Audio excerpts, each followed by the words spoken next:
Okay, and welcome to today's program. I'd like to introduce our speakers today, Falguni and Hemang. They're Hello. both partners at SmartMove Immigration.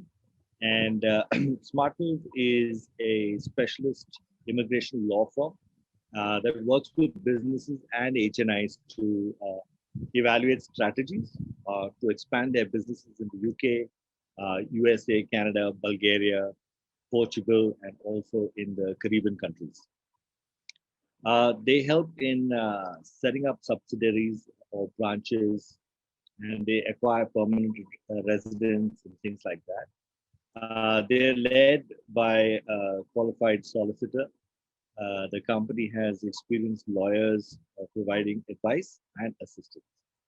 By the way, Falguni has also been interviewed in BBC many times, where she's given her opinion on UK immigration policies.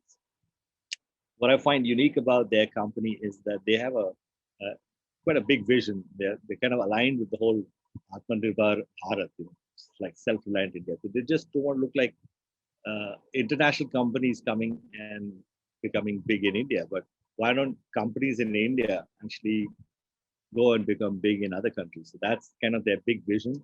And so they want to help and assist their clients all the way. So anyway, let's welcome both of them. Hi guys, how are you guys? I think Hello, both Rishi. mics are off. Hello, Rishi. Hi. Good evening, Hi, everyone. Falguni. Hello. Yeah. Thank you very much for having us in your show today. And good Yeah. evening to all the participants joining us today. Thank you both of you for coming, and let's get this started. So, I like to start off by understanding people's journeys, like what inspired them, what drove them to do what they do. So, rather than the standard introduction of what they did, I'd like to hear from you how you started this and where it is today, and what's the plan for to the future. Yeah. Hello, I am Falguni Parekh. I'll first introduce myself. I'm sure Rishi's spoken about me in his introduction. So I am the founder partner at SmartMove Immigration, and I'm a qualified solicitor from UK, and I specialize in giving immigration and nationality advices to the clients. So very interestingly, Rishi, and to everybody who's joined us today, basically I'm qualified in the UK, and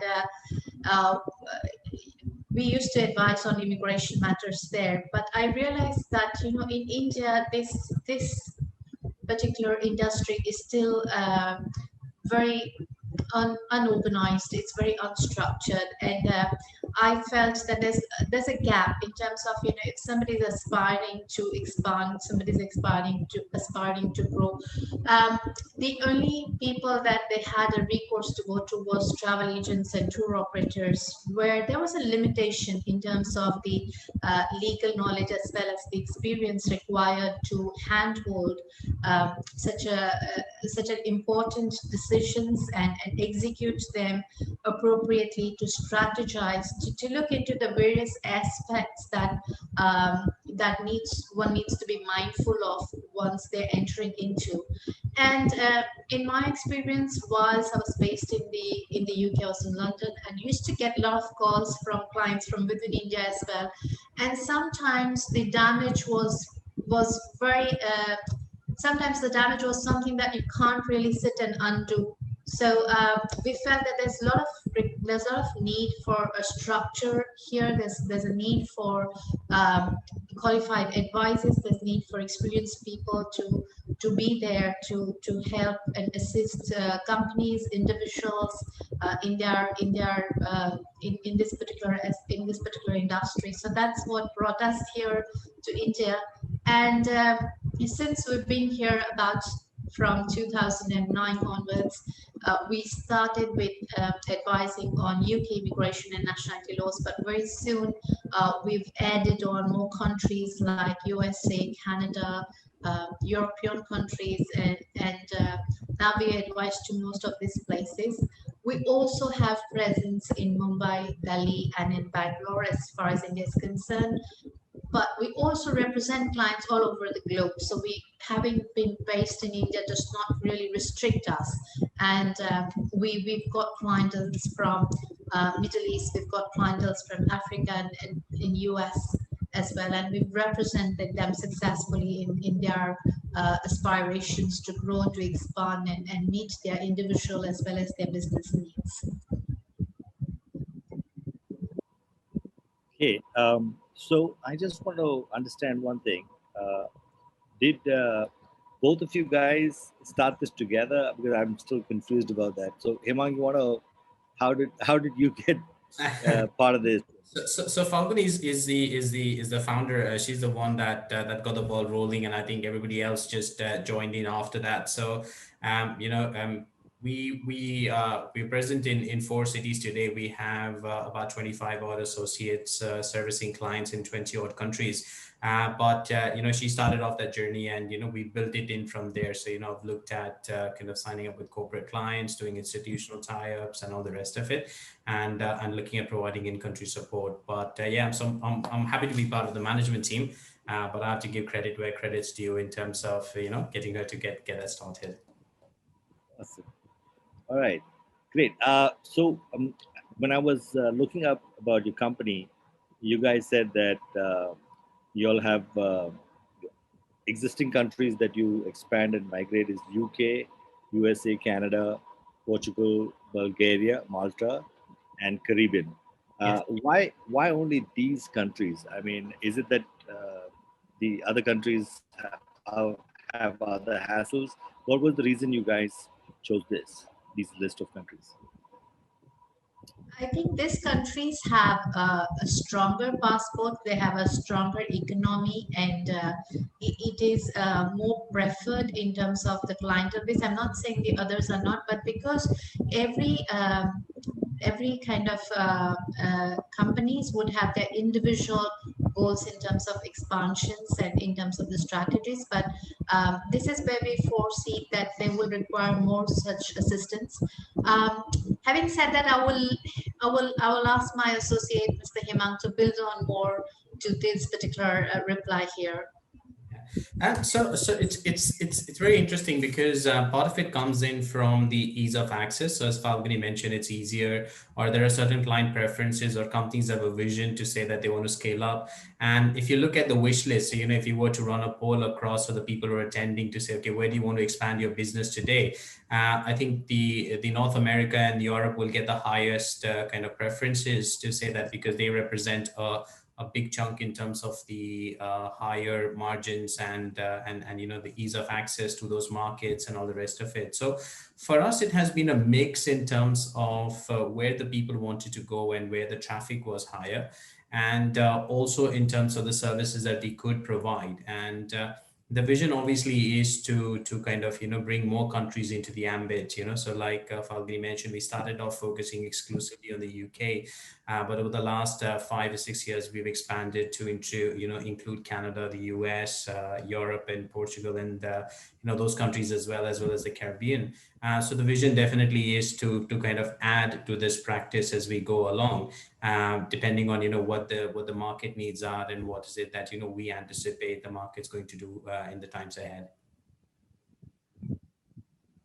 Okay, so in terms of helping clients to move abroad, like how do you expand your customers' business abroad? Can you talk a little bit about what are the things that you do for your clients? Yeah, I've got just a slide for Falguni to talk through on that. So I'll just put that up on the screen. It'll make it easier for that. So we love technology, Rishi. We've always used technology to help our clients, and I think the starting point here with all these clients is to understand their objective. What is their objective? What is their selection of the country? And then from there on, we kind of walk them through in terms of what are the various pathways, what are the various routes, what are the pros and cons, depending upon where they are. And before we go into all of this, I think it's still a very, very wonderful opportunity for all the Indian companies. And here, when I speak about Indian companies, I speak both for large corporates as well as for the SMEs. That is a huge opportunity, and having a presence outside India adds quite a lot of to the credentials of your company's presence in your home country, um, as well as adding on to the revenues that you would achieve.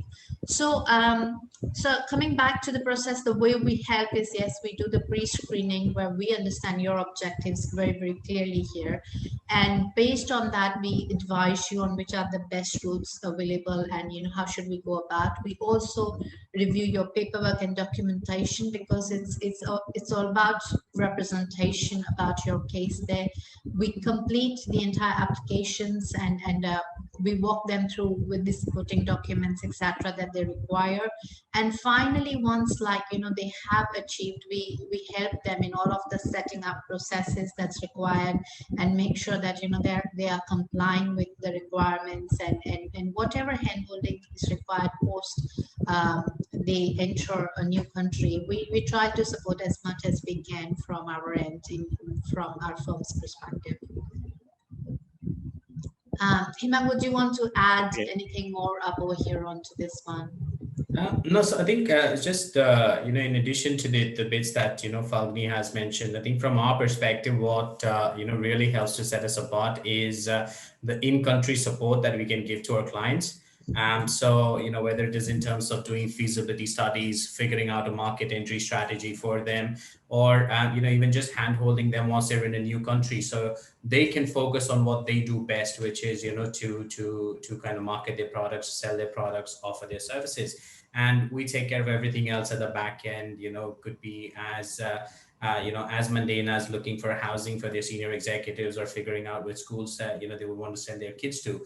Starting from that, going all the way up to kind of devising and market entry strategy or framework, recruiting local talent for them, and all the rest of it. So really, we take the pain away from helping companies and individuals grow. So if someone's got an idea, someone's got a concept, and or they've got an existing product or a business and they want to take it to the next level, then we can provide in our business growth services to help them make their dreams a reality. I see. Okay, so just a quick thing I want to just suggest to all the people who are to do that. I think a few people joined in a little later. Guys, if you all have questions, as you are hearing both Hemang and Falguni explain certain concepts, and if you're looking at your own business and you want to think in terms of expanding abroad, just use the Q&A box. It will be somewhere at the bottom, and ask your question. I do have one question which is connected with what you just said, Hemang, which is what has been right now, what you guys do. Are there competitors who are doing exactly what you do for your customers, or are you guys in a very unique position where mainly people will connect with travel agencies to help them with going abroad, or there are companies like yours that do this kind of work for clients? And what is the normal, what percentage of people are doing it on their own versus going to getting assistance from organizations like yours to expand their business? Can you kind of highlight and expand a little bit on that? Yeah. So it's a very interesting question that you've asked, and it's a mix in terms of the answers as well, because as a company we are very fortunate in that we are unique where we can provide an end-to-end solution. We have service providers in the market who might do one element of this service. So they might either help with the advice, because they're pure play law firms. They might either help with the ticketing or the logistics because they are into logistics or anything in that space. They're into management consulting, but they can't kind of understand the legal aspects of it. So what happens is we sit across a happy medium where we can go across the spectrum, where a client is only interacting with a single point of contact. So, there's a relationship manager in essence who walks them through this entire spectrum. And really it's up to the client in terms of, how much support do they require. We worked with, bigger companies who've kind of, given us a mandate in terms of looking at the whole market entry strategy, getting people on board, and getting warehouses and office spaces. We work with family offices who are only looking at the contingency measures for their family members, where they might just want to make a specific investment in a particular company or anything. So they might not be looking at some of the other parts of the service. So we are in that position that, we can singularly deliver this to our clients, whatever is their preference. And we have the expertise in house, so we don't actually have to go out and liaise with any third party. So generally what does happen is we see that, we get a lot of these, travel agents, consultants, and those people coming in to us because they've managed to do one part of the piece, but now they need support on the other ends to say that, okay, look, how do we do this from here, kind of a thing. So then, we step in and we can kind of see that through. So the benefit that, people get when they work with us is a diversity in terms of services and the frequency with which we do it. I mean, last year, even during the pandemic, we helped almost 65 businesses from India to relocate to the UK, expand to the US, and also to Canada as well. And Portugal, which was another area. So even during a lockdown, we were able to facilitate that. So when the markets started opening up in September, October, they were not waiting on the opportunity. So, we had a design company which is into making packaging boxes, for pizzas and medicines and everything else. And for them, this is great because e-commerce is taking off, with everything else. So, for them, they were ready to pop into the market, and they've already increased their sales by 200%. In just 3 months that they've been in the UK. So we've had instances where we've been able to help clients to plan so that they can leverage these opportunities and not wait whilst they're looking at getting things done. So is it like people physically make the transition and they get an office over there, or they just do everything in an online fashion, but they have a presence of some sort? Can you clarify a little bit on that? Like, is it that they actually get an office there and a presence there? Sure. When they're immigrating and moving, it's actually physical moving, or it's both. How does that work? Both. I mean, so if people want to set up a physical presence and they want to move their senior executives, or they want to move their business themselves, and they are the key drivers, and they want to do this physically with their families, we can facilitate that. If they want to set up a virtual presence and they want to appoint people in those countries, either as distributors or as employees, we can even facilitate that. Falguni last year, she's going to talk a little bit more about the work that she did with the bond scheme in Portugal. So I think it's best if you build on that, Falguni. Yes, so Rishi, this is a country which is very known for entering into for a permanent residency program, and in here you have a minimum commitment to stay, and the most popular route to enter this country was always been the real estate. But what happens last year was we kind of studied this more closely in terms of would that be another ways, because there was a lockdown, there was restrictions on travel. However, there was still companies and individuals who were looking to set up and have a presence in there, and that's where we came to know something which was a very, very new, though not very popular, but it would have been an ideal scenario to invest in something which is like a financial instrument. And this is something that you could sit back at your home, you could study about the fund that you were going to put in your money, and would still allow you to get into the program for permanent residency and do away with scouting of the property and travel and all of that there. So so I think this was very interesting from the firm's perspective, and we started receiving queries from the client to say, look, we want to get into the program. And since the more popular route was to do a real estate investment, you cannot really physically do that because it does require you to travel to do diligences, check on what are you signing in and things like those.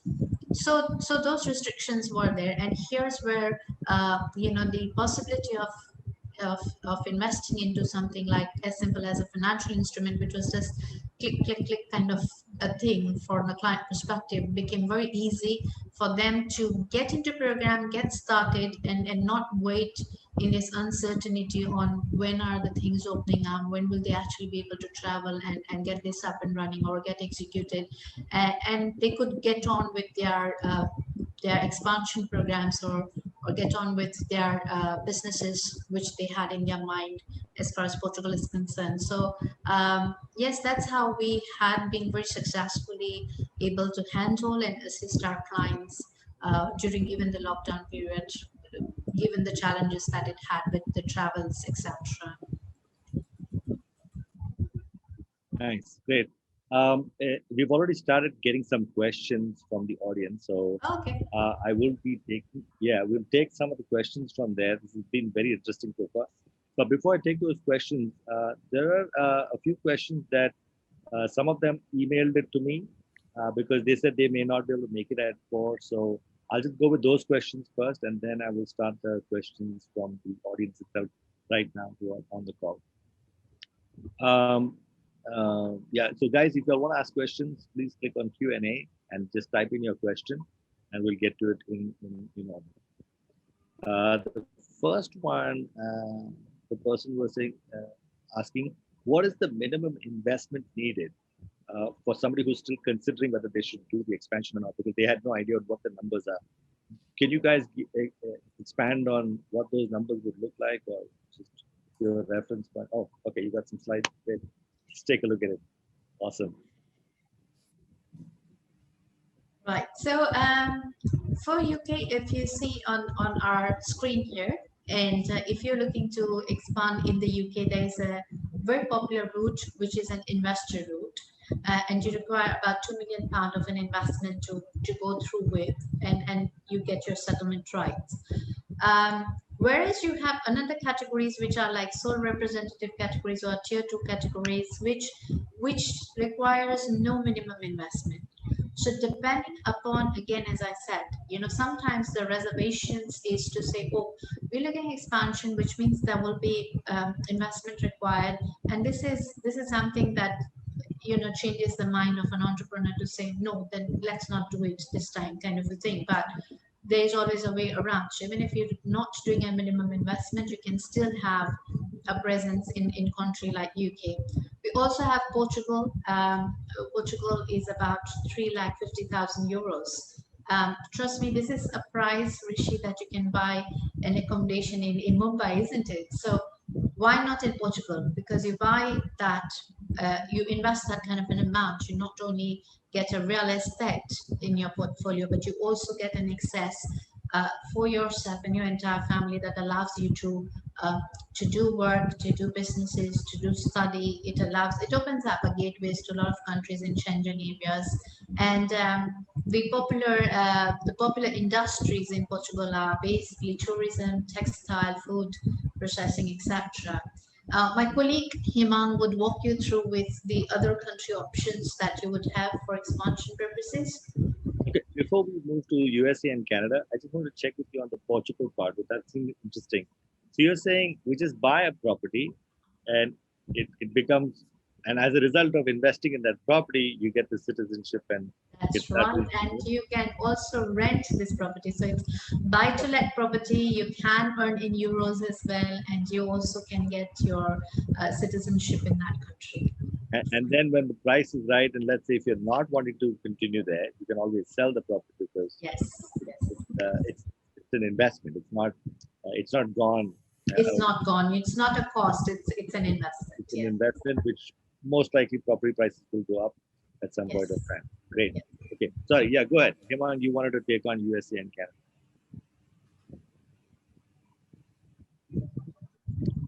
Sorry. Hello, Hemang. Hemang, can you hear us? Or did he? Yeah. So he's there. I can hear you clearly. Yes, I am. Yes. As Falguni mentioned, one of the areas that people have misconception at times is to say that if you want to expand abroad, we're going to need a lot of money to expand. But actually, that's not the case because like with the UK, we looked at the sole representative visa where there's no minimum commitment. You could expand your business in Canada from as little as 1 to 2 CR in rupee terms from an investment perspective. So really what we look at doing is to identify what's an appropriate route. So we might have some companies which are at the startup stage, which might not have a higher turnover. And they might still want to explore the markets. We could look at that. We could have some companies at the kind of a mid-range where they have a turnover of maybe say 5 to 6 CR, and we work with clients who have 1,000 crore turnover as well. And really the ease with which the routes are now open and the opportunities which are now available, it's just that there's a lack of information at times, that clients are not aware that they could do something like this at a fraction of a cost, and they don't really have to spend millions to kind of start a business in another country. I see. Okay, so there was another question that was from the same person, which is what is the time period? Like, I mean, it might vary from country to country, but typically, this whole process, how long does it take before they can actually start business abroad? And if it ranges, what are the different ranges in each country? Well, I mean, if you look at it from UK's perspective, you could generally get a decision on an application within 3 to 4 weeks time. So it's really that quick. Whereas USA and Canada takes slightly longer because they have multiple stage processes, so they could vary between 3 to 6 months, depending on the category and depending on the factors in there. And Portugal is probably between 3 to 5 months as well. So realistically, anywhere between a month to 6 months is what you could take for a process to get through. Right, right. Uh, this is a question that was asked by somebody else because it was connected with the whole COVID and everything. You did mention earlier that even during the lockdown, you guys were able to help clients. So COVID is not a showstopper. It doesn't prevent people from expanding business. Can you shed a little bit more light on this concern that people might have? Are we at this point of time? How can we talk of expanding? Everything is locked down, COVID children, all of that stuff. Can you talk about that a little bit more? It's an interesting thought because last year in I think April or May, we ran through a web event it was like, is COVID a hard reset or is it a short-term blip? And we had industry experts from hospitality, from catering, from ticketing, travel agencies. So we had a whole panel which talked about whether this is going to be a hard reset or a short-term blip. And we're already starting to see now with the news on the vaccine and everything coming through that there's a rebound which is coming in as well. And the key part to remember is that as a people we are very resilient. So in Africa, for example, you have the yellow fever and all the rest, but we just get a yellow fever vaccine if you're going to be traveling to to that part of the world. Or we had the Zika and the SARS as well early on, and we've kind of moved past it. Countries like UK, Canada, they get people to take a health check before they travel. So if you're migrating to Canada or if you are traveling to the UK for a longer duration, you need to get a TB test done. So as a people, we've adapted it, we made it part of our process, and we've moved on from there. So COVID is going to be one of those areas as well, to say that we will get through our vaccines and then move on. So it's more of a short-term blip in the way things are working rather than fundamentally changing the way things are going to be. Well, that's good to know. And I guess we have some questions coming in from the audience.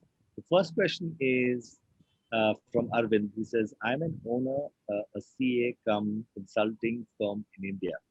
Which country is most suitable to expand for his kind of business? Falguni, do you want to take that? Yes, Arvind. Hi, thank you for your query up over there. You can look into UK as well as USA.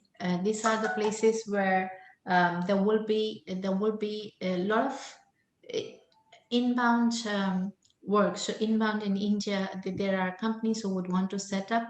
Also, most of the time, what you could also do is hire resources from within and start practicing within that area of accounting in that particular country. So most of the some of the very good accounting firms that we work with have similar kind of strategies, which is also something that you can look into. Is these two markets predominantly UK and USA? Is you could start advising there, because there's a lot of companies from there who have their presence in India or would want to have setups in India and will require somebody locally around to assist in understanding the accounting aspects of it there.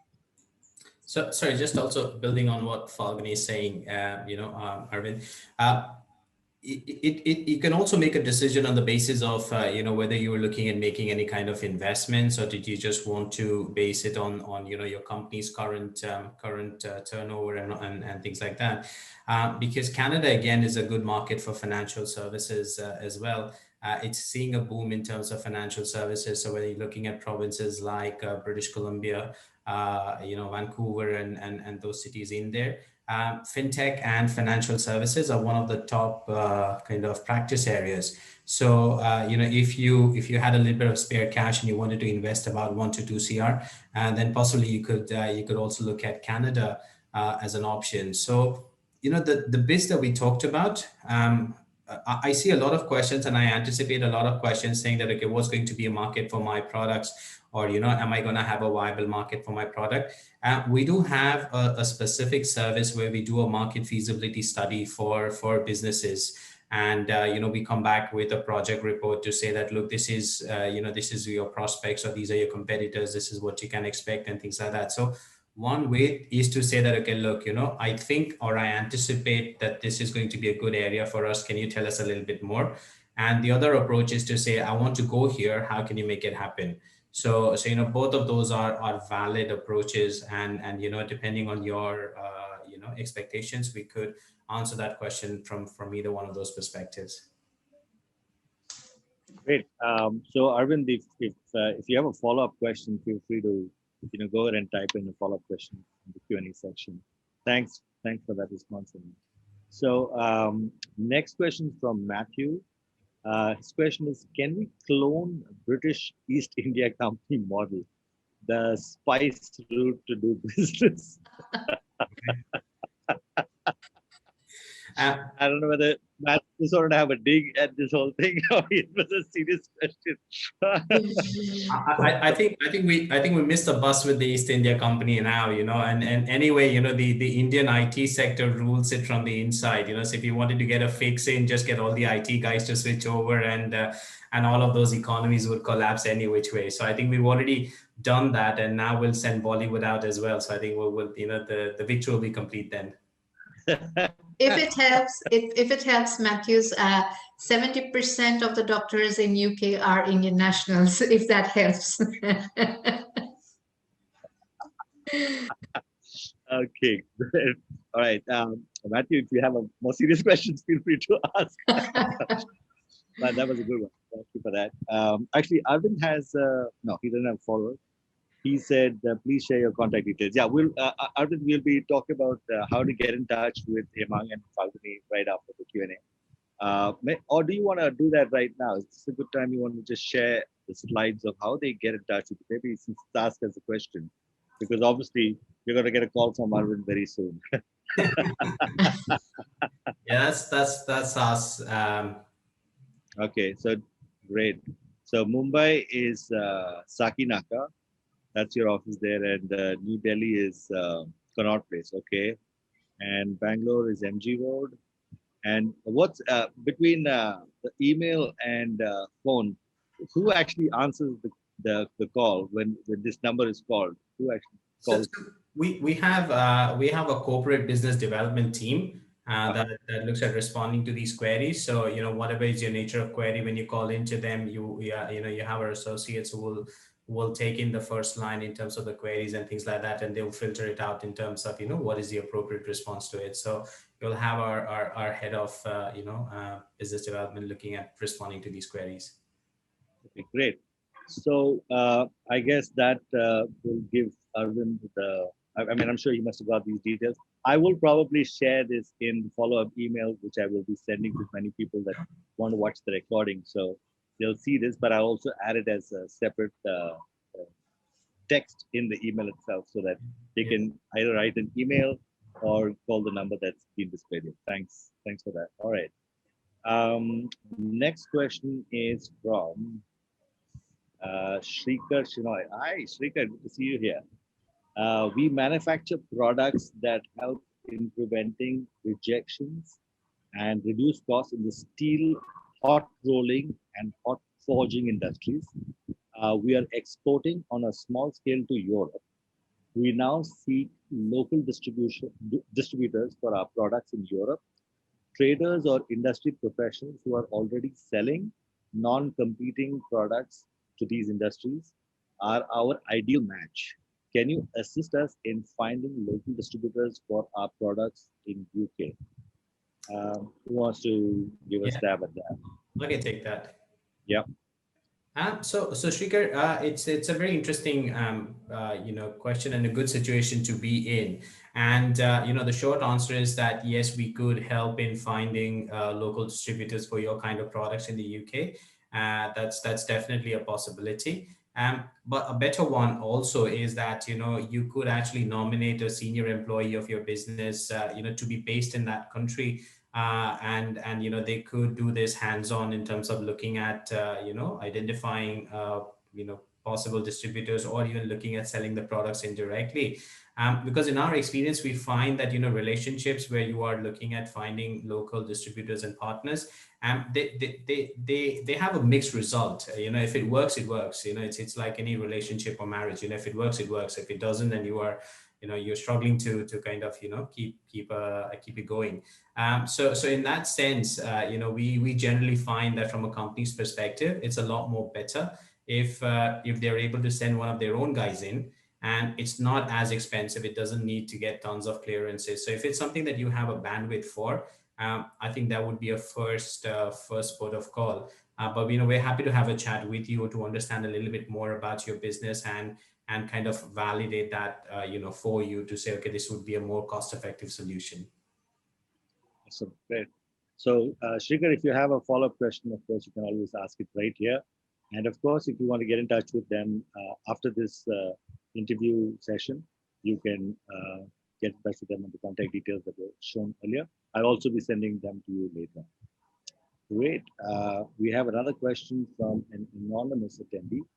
What are the prospects of exporting lighting products? Which countries can we target? I'm assuming LED and stuff. Just guessing. Right. Again, I think it comes down to where do you anticipate a greater value for your product. I mean, we've had we had a couple of lighting company distributors who were intermediaries, and we recently did the applications for them successfully to be based in the UK.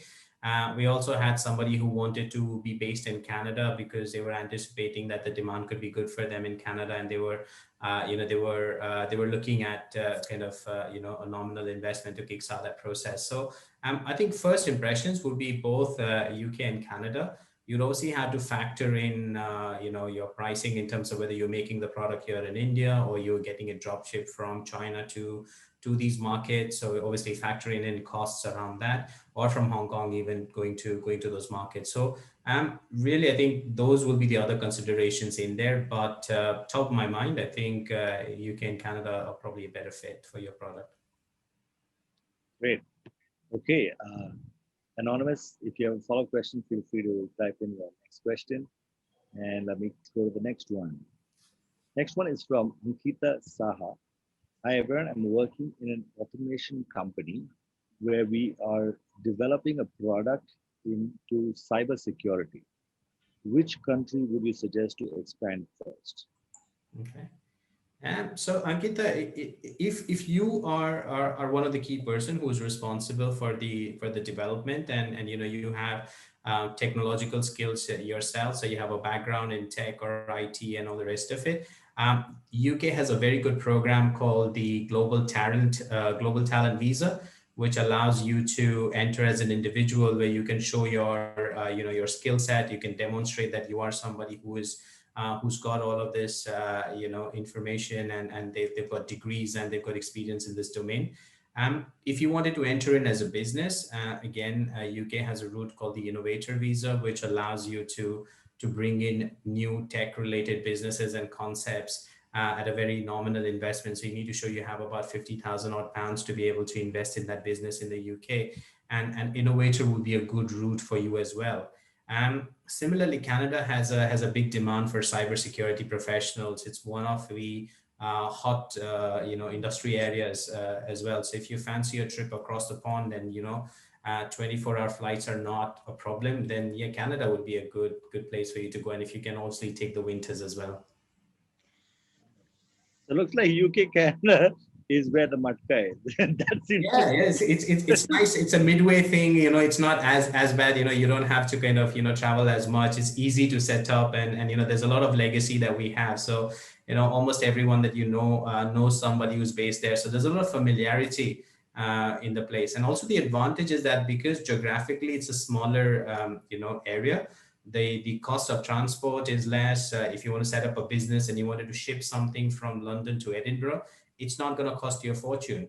Whereas, if you're in the US or Canada, given the distances and the cost of distribution, logistics is a killer for most businesses, especially small and medium businesses, because they get one order, they're based in Vancouver and they have to ship it across to Prince Edward, or they have to ship it, somewhere else.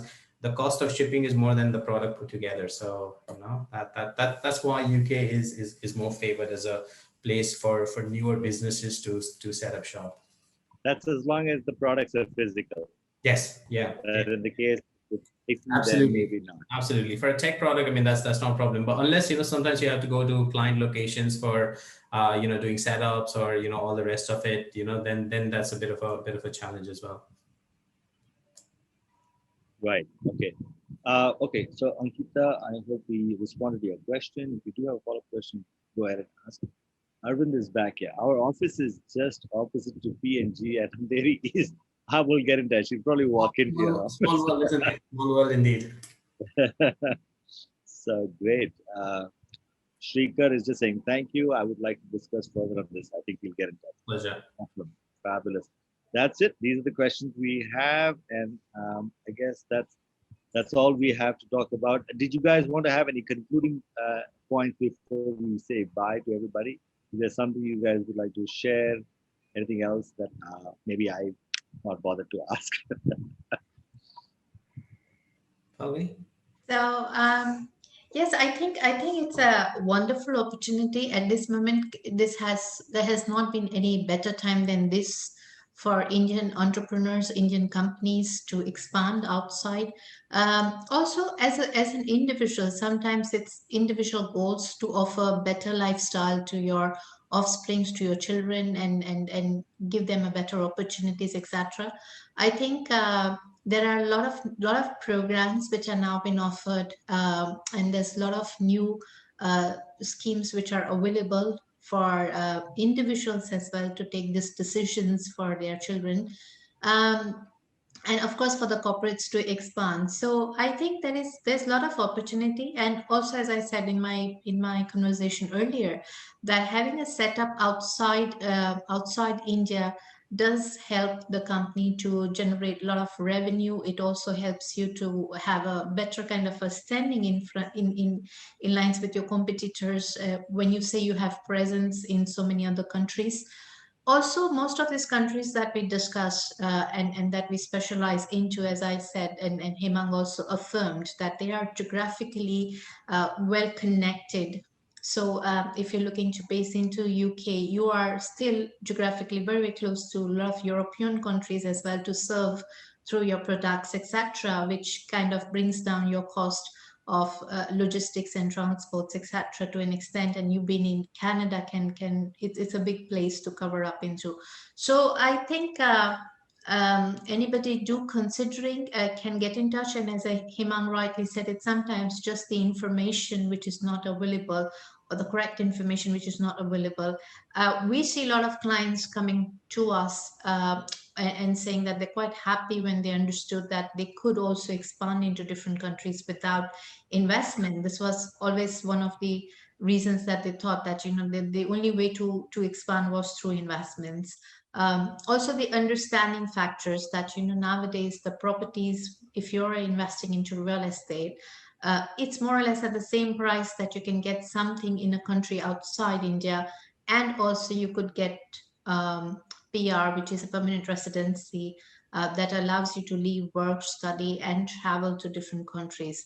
So there is a lot of takeaways from one investment, and it goes beyond just helping the individual who's signing in, but also the family and the dependents as well.